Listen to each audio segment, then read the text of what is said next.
Hi, and welcome to Expondo Gastro Experts. Today we are talking about equipment. My name is Michał Rowski. Let's have a look.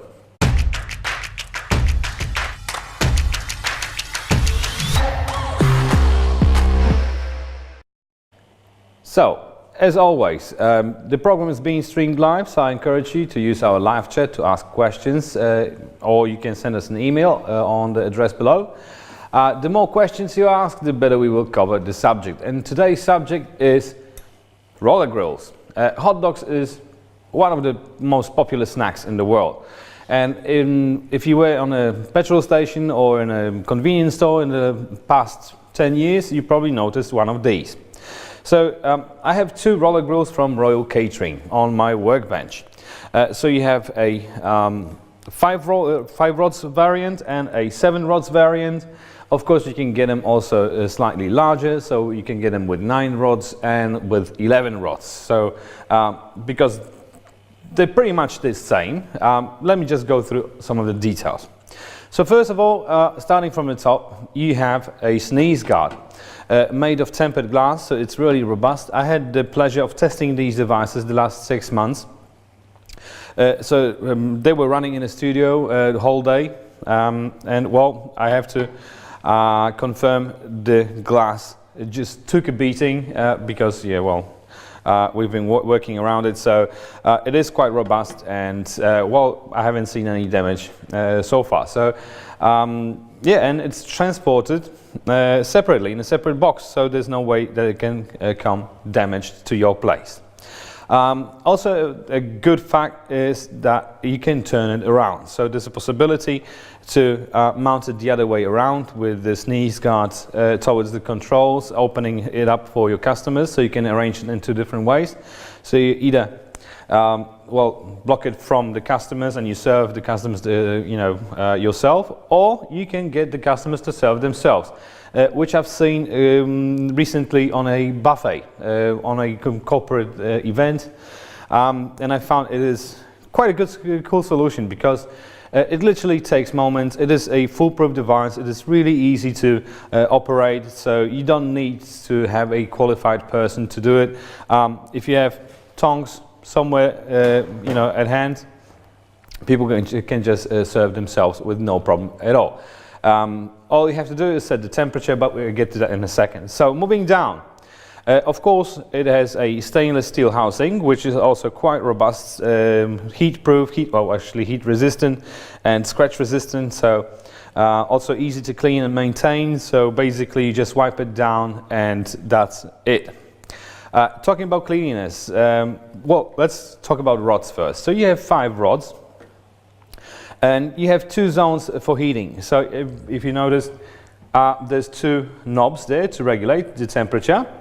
So you have the front zone and the back zone.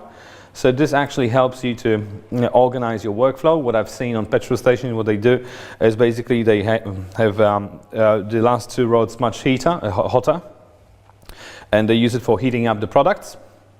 While up front they have the product which is already ready to go. So basically you have your hot sausage up front, so you can grab them really quickly. Once the first ones are gone, you just put the ones from the back up front, and you're still ready to serve, and you just drop the ones in the back again, so there's no risk that you're going to serve a cold sausage, cold hot dog to your guest. All right. Also, they Teflon coated, which is great because nothing gets stuck to it, which also makes the whole cleaning process easy. And since we're talking about cleaning, underneath there's a drip tray, which is completely removable. This will collect all the oils, excess juices, fats, and everything that may drip down from your sausages. As I mentioned before, 2 thermostats that you can go up to 250 degrees Celsius. But to be honest with you, they're really powerful. So this particular machine works with 1000 watts, so there's 200 watts for each roll. In this case, you have 7 rolls, which means it works with 1400 watts. So it's quite powerful. If you ask me, you need to learn how to use it because with so much force, they go up hot really quickly. which means if you set it up too high, I mean the temperature, you're risking that your sausages will simply burst and they will not look that appetizing. So basically, what I figured, you probably end up using around 100 degrees, plus or minus 20 degrees. Anything higher than that is just grilling your foods, which is great because, you know, sometimes some products require higher temperature, like if you have a really thick Bavarian sausage, let's say, and you want it nicely grilled and not just warmed up, then of course you will need that temperature. But usually when you're serving hot dogs, you just want them warm. So what I'm using is just generally around 100 degrees up front, and probably, let's say, 150, 120 degrees in the back, just to heat up the product much faster. All right, so what else? Of course, controls. I will start talking about the two thermostats. Of course, on and off switch, like in a normal electrical device, but then again, you have two heating indicators. Basically what it does, you will see these two lights blinking during service, because the thermostat will turn the rods on and off in order to maintain the desired temperature. So basically, when the light is on, it means the device is currently heating. When it's off, it doesn't mean the device is off. It just means the rods have reached the desired temperature and they will be kept that way. All right, I see there's questions coming in, so let's switch to Q&A mode. Bean. Hello, my friend. How you doing, Magic Bean? Your question, for what purpose is 200-degree heat? There's certain products that require higher initial heat. As I said before, like for example, if you have thick sausages or you want to grill an item and not heat it up, because as I said, if it comes to hot dogs, you don't want to grill them. You want to heat them up so they're really nicely. When you grill something, you evaporate some of the moisture, so you know the sausages will shrink and shrivel, and they will not look that appetizing. That's why a gentle heat is better than, you know, high heat. But if what I said, thick sausages, some sausages require grilling. Besides, I've seen some tortillas, so wrapped in kind of like a wrapped in tortilla, when there's a sausage. I haven't even really tried it, but I've seen them baking on such grills. So for anything wrapped in tortilla, you probably require a slightly higher temperature. But then again, please be wary of it. It really is a powerful package. So it means if you go too high, it will simply burn. Everything will burn. It's a I mean, like, we're talking 200 watts per rod. So that's a lot. So you need to figure it out. I know you're the expert, so you have to take into account that the first couple of tries will probably be burning your sausages. All right, Magic Bean. The bigger grills has more sections. No, it's always two sections. So whether it's 5, 7, 9 or 11 rods is also back and front. And to be honest with you, that's absolutely enough. I mean, you know, I've been testing these products, of course, like in an artificial environment, because we don't have traffic in the studio. But in saying that, we do have a fair amount of sausage lovers, so we used to do quite a lot of hot dogs. Like even today, we already served a few. And trust me,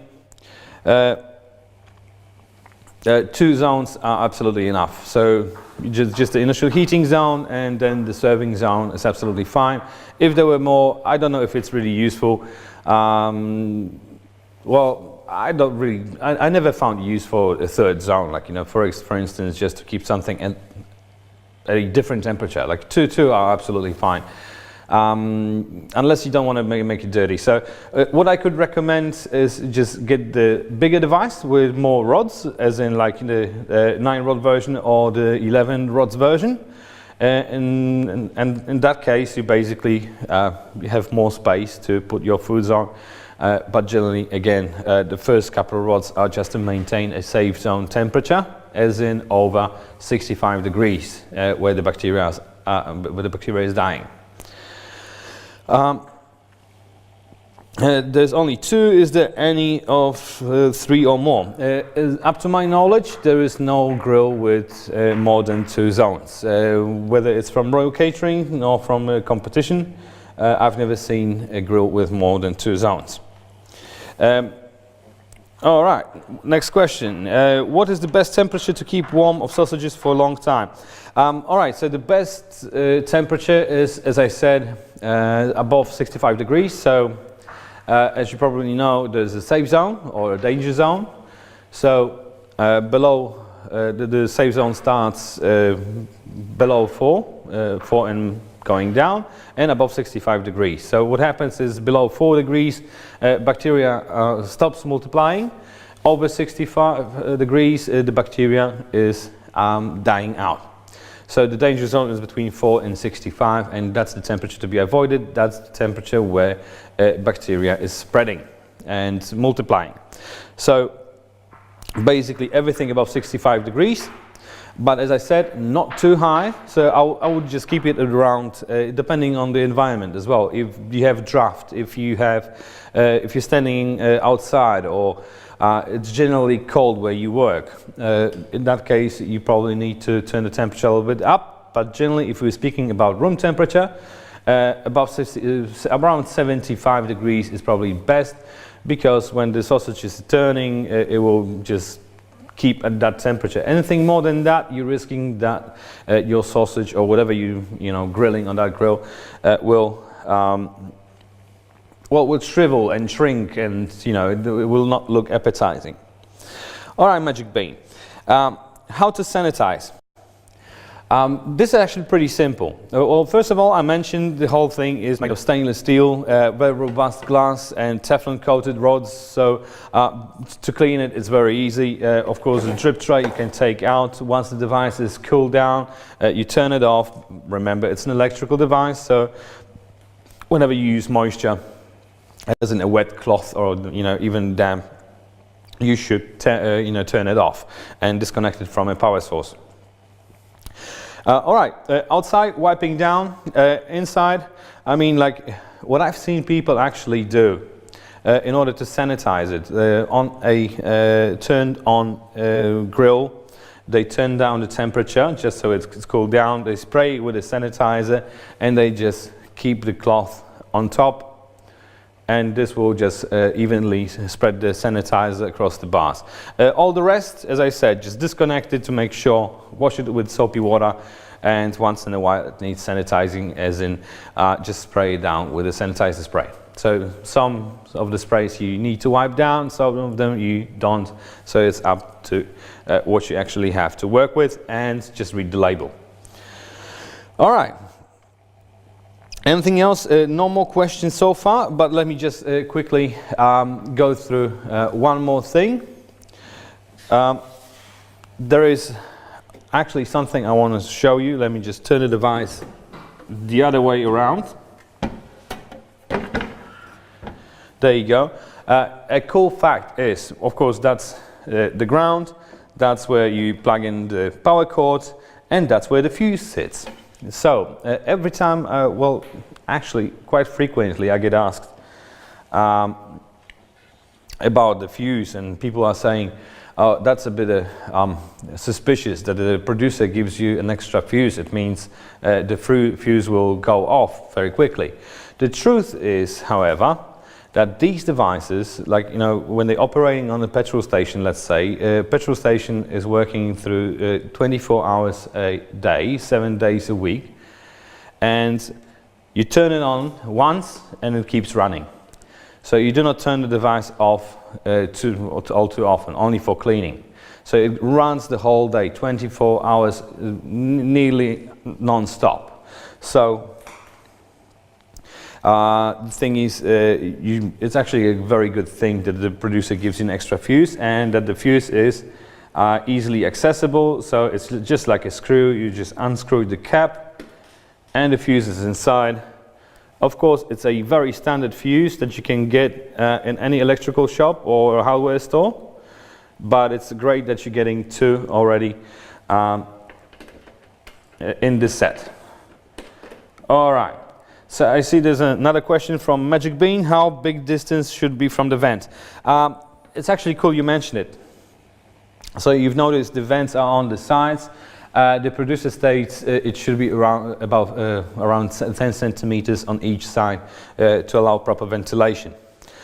Also, it's good to maintain that distance from anything standing next to it, because the device will eventually, after 24 hours running non-stop, it will eventually get hot. So you need to keep that in mind. But in saying that, just look, this device has been running already for a few hours. There's no place, except for the rods of course, where I can't touch, and I'm not burning myself anyway. So it actually is quite safe to use. All right, I see there's no more questions. So let's wrap up. If you have any other questions in regards to roller grills or any other piece of equipment, just write me an email on the address below.